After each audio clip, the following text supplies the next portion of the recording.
এই তুই তাল গাছ, আমি শিওর।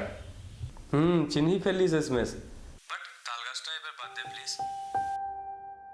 নীলি বলি আর তাল গাছই বলি, একই তো ব্যাপার। ছাগল কোথাকার।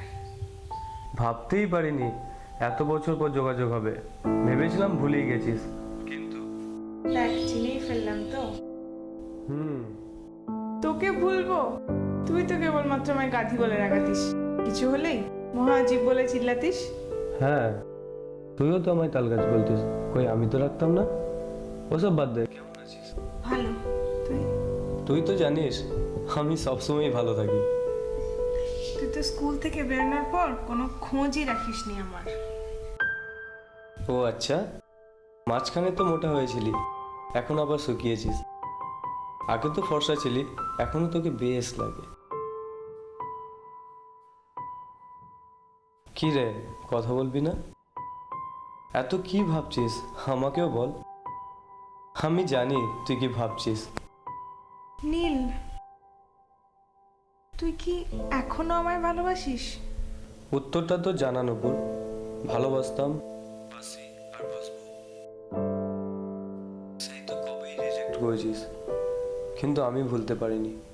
আশায় আছি হয়তো কোনোদিন আমায় ভালোবাসবি, সেই আশাই হয়তো আমায় বাঁচিয়ে রেখেছে।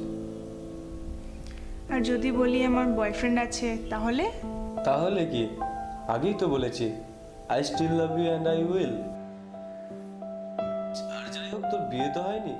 তোর বিয়ের দিন তোর বরের জায়গা না হয় আমিই বসে পড়বো, না হয় তোর বিয়ের পিড়ি থেকে তোকে তুলে নিয়ে এনে আমিই বিয়ে করব। রাখছি নীল, অনেক রাত হলো, পরে কথা হবে।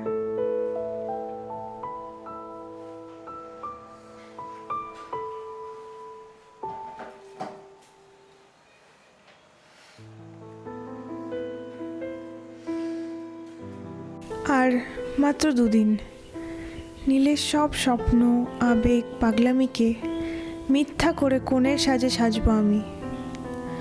আজ না জানি কেন বেশ দুশ্চিন্তা হচ্ছে নীলের জন্য। যদি সত্যি হতো ওর বলা সব মজাগুলো। আজ এতদিন পর নীলের জন্য কেন ভাবছি আমি? তাহলে কি আমিও নীলকে?